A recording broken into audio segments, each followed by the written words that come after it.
October 2వ తేదీన ఉత్తరాంధ్ర ప్రజా సంస్థ పెద్ద ఎత్తున ర్యాలీ జరిగిన విషయం మీకు తెలుసు. ఎందుకోసం అంటే విశాఖపట్నం స్టీల్ ప్లాంట్ ప్రైవేటీకరణ అడ్డుకోవడానికి చేసిన ర్యాలీ అది. శ్రీకాకుళం, విజయనగరం, విశాఖపట్నం జిల్లా నుంచి ప్రజలు పెద్ద ఎత్తున పార్టిసిపేట్ చేసి తన నిరసన వ్యక్తం చేయడం జరిగింది. దానికి మీ సహకారం చాలా ఉపయోగపడింది. చాలా అంతా మీకు ఈ సందర్భంగా ధన్యవాదాలు తెలియజేసుకుంటున్నాను.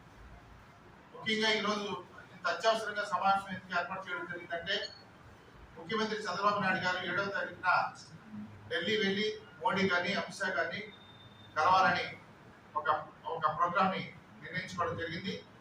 అయితే అందులో ఎజెండా ప్రకారంగా విశాఖపట్నం స్టీల్ ప్లాంట్ ఇప్పుడు మనకి మార్నింగ్ ప్రాబ్లం ఇక్కడ, కానీ అంతటి ప్రాముఖ్యత గల అంశాన్ని ఆ డిస్కషన్స్ లో లేదు అనేది పత్రికా సమాచారం ద్వారా, సీఎంఓ సమాచారం ద్వారా మనకు తెలుస్తుంది.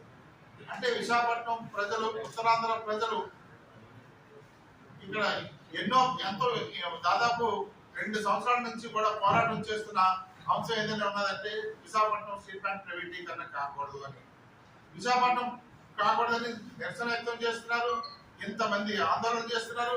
అయినప్పటికీ కూడా ఈ అంశాన్ని పట్టించుకోకుండా వేరే ప్రయారిటీస్, పోలవరం గురించి, వాటి గురించి పట్టించుకోమని మాకు అభ్యంతరం లేదు. కానీ విశాఖపట్నం స్టీల్ ప్లాంట్ కూడా అంతే ప్రాముఖ్యత కలదని గుర్తించాలి.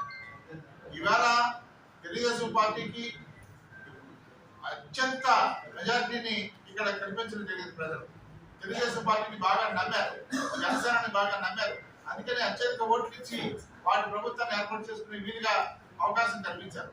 అయితే ఈ రోజున జనసేన, తెలుగుదేశం పార్టీ అధికారంలో ఉన్నప్పటికీ కూడా పరిపాలన చేస్తుంది మాత్రం కేంద్రంలో ఉండే మోడీ పరిపాలన ఆంధ్రప్రదేశ్ లో కనబడుతుంది.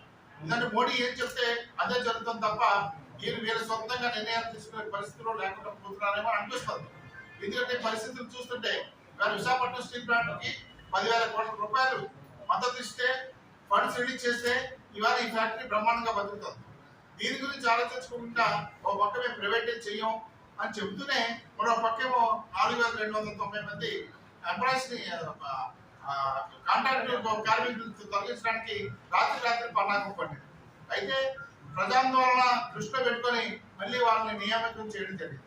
అలాగే 500 మంది ఆఫీసర్స్ ని ఛత్తీస్గఢ్ నగరాలకి పంపించడానికి ప్రయత్నం చేస్తుంది. అలాగే మరో 2,500 మంది ఆఫీసర్స్, ఎంప్లాయీస్ ని విఆర్ఎస్ ఇచ్చి పంపించాలని చూస్తుంది.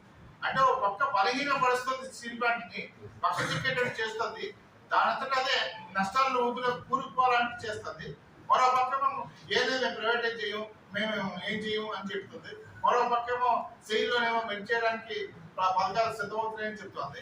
ఇలాగ మాయ మాటలు చెప్పి ప్రజల్ని తప్పుదోవ పట్టించి ఏం కాదు స్టీల్ ప్లాంట్ అన్నట్టు తాను చేసుకుని వెళ్ళిపోతాం. ఈ పరిస్థితిలో మనం ఏంటంటే చంద్రబాబు నాయుడు గారికి ఒకటే విజ్ఞప్తి చేస్తాం. చంద్రబాబు నాయుడు గారికి అత్యధిక మెజారిటీని ప్రజలు ఇచ్చారు. అలాగే పవన్ కళ్యాణ్ గారికి కూడా అత్యధిక మెజారిటీ ఇచ్చారు. మీరిద్దరూ కలిపి మోడీ గారితో డిమాండ్ చేయండి, 10,000 కోట్ల రూపాయలు ఇమీడియట్ గా రిలీజ్ చేసి స్టీల్ ప్లాంట్ ఆదుకోండి. అలాంటి దానికి మోడీ సుముఖంగా లేకపోతే మేము ఈ ప్రభుత్వం నుంచి మేము తప్పుకుంటున్నాం, మేము విత్డ్రా అయిపోతున్నాం అని చెప్పి ప్రకటన చేయాలన్నది మా ఉద్దేశం. ఎందుకంటే చంద్రబాబు నాయుడు గారికి దాన్ని జగన్మోహన్ రెడ్డి, ఇది మన పవన్ కళ్యాణ్ గారికి కానీ తన శక్తి తనకు ఉంది. స్టేట్ లో బీజేపీ లేకపోతే సరే పరిపాలించగలిగే అద్భుతమైన శక్తి ఉంది. దాన్ని ఉపయోగించుకొని ప్రజలందరూ మీకు కూడా, మీరు కానీ ఇటువంటి నిర్ణయం కనుక తీసుకుంటే ప్రజలందరూ కూడా మీతో పాటు ఉంటారు, ఉత్తరాంధ్ర ప్రజలందరూ ఉంటారు అనేది మేము చెప్పగలుగుతాం. లేదు మేము చేయలేము ఆ పని అంటే ఉత్తరాంధ్ర నుంచి మూవ్మెంట్ మొదలైంది, ప్రజా ఉద్యమం మొదలైంది. ఆ ఉద్యమం తాకిడికి మీరు ఎలా తట్టుకుంటారో మేము తేల్చుకుందాం. ఎందుకంటే ఇవాళ చిన్న విషయం కాదు. విశాఖపట్నం స్టీల్ ప్లాంట్ ఎంతో కష్టపడి సాధించుకున్న సంస్థ అది. 32 మంది అసలు పాశారు. తర్వాత అమృతరావు లాంటి మహానుభావుడు ఆమరణ నిరాదీక్ష చేశారు. అంత చేసి సంపాదించుకున్న ప్లాంట్ ని ఇవాళ ఉన్న పరంగా 20,000 కోట్లకు, 30,000 కోట్లకు, అంబానీకు, అదానికి అమ్మేయాలని చూడడం మాత్రం కరెక్ట్ కాదన్నది మా ఉద్దేశం. ఇంకోటి ఏంటంటే ఆంధ్రప్రదేశ్ అంటే బీజేపీ ప్రభుత్వానికి చాలా చురుకంగా కనబడుతుంది. ఇవాళ ఇలాంటి సిక్ ఇండస్ట్రీసే మీకు గుజరాత్ లో ఉంటే గుజరాత్ వాటి అన్నిటికీ కూడా కేంద్ర ప్రభుత్వం సపోర్ట్ చేస్తుంది. మరి విశాఖపట్నం స్టీల్ ప్లాంట్ ఏం పాపం చేస్తాం? ఆంధ్రప్రదేశ్ లో బీజేపీ అధికారంలో లేదు కనుక ఇవాళ పరిస్థితి ఏంటంటే చాలా దారుణం. మన రాజకీయ నాయకులు కూడా ఏ మాత్రం కూడా స్టీల్ ప్లాంట్ సీరియస్ తీసుకోకుండా వ్యవహరిస్తున్నారు. మేము ఇక మీద హెచ్చరిస్తున్నాము. ఒక స్టీల్ ప్లాంట్ ని పరిరక్షించకపోతే ఈవేళ ఎంపీలు ఇళ్ళని ముట్టడించడానికి, మంత్రులు ఇళ్ళని ముట్టడించడానికి మేము ఏమాత్రం వెనుకడికి వెయ్యాం అనేది స్పష్టంగా తెలియజేస్తాం. ఈ ఉద్యమం ఏ ఒక్కరితోటో ఇద్దరితో మొదలైంది కాదు. చాలా వేల లక్షల మంది ప్రజలు ఈవేళ సమైక్యంగా పనిచేసి స్టీల్ ప్లాంట్ రక్షించుకోవడానికి సిద్ధంగా ఉన్నారు. జనవరి 27వ తారీఖున 1,00,000 మందితో సమావేశం ఏర్పాటు చేసి ఈ నిరసన వ్యక్తం చేయడానికి మేము సిద్ధంగా ఉన్నామని కూడా ఈ సందర్భంగా తెలియజేస్తారు. ఆంధ్రప్రదేశ్ లో బీజేపీ అధికారంలో లేదు కనుక ఇవాళ పరిస్థితి ఏంటంటే చాలా దారుణం. మన రాజకీయ నాయకులు కూడా ఏ మాత్రం కూడా స్టీల్ ప్లాంట్ ని సీరియస్ తీసుకోకుండా వ్యవహరిస్తున్నారు. మేము ఇక మీద హెచ్చరిస్తున్నాము. ఒక స్టీల్ ప్లాంట్ ని పరిరక్షించకపోతే ఈవేళ ఎంపీలు ఇళ్ళని ముట్టడించడానికి, మంత్రులు ఇళ్ళని ముట్టడించడానికి మేము ఏమాత్రం వెనుకడికి వెయ్యాం అనేది స్పష్టంగా తెలియజేస్తాం. ఈ ఉద్యమం ఏ ఒక్కరితోటో ఇద్దరితో మొదలైంది కాదు.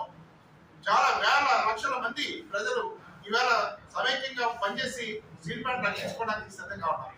జనవరి 27వ తారీఖున 1,00,000 మందితో సమావేశం ఏర్పాటు చేసి ఈ నిరసన వ్యక్తం చేయడానికి మేము సిద్ధంగా ఉన్నామని కూడా ఈ సందర్భంగా తెలియజేస్తారు.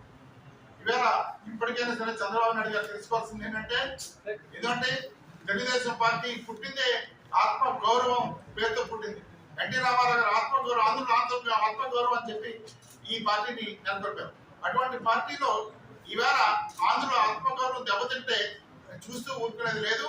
ఆత్మగౌరవాన్ని పరిరక్షించుకోవడానికి మేము ఏదైతే సిద్ధపడతామని చెప్పి ఈ సందర్భంగా ఉత్తరాంధ్ర ప్రజా సంస్థ తెలియజేస్తాం.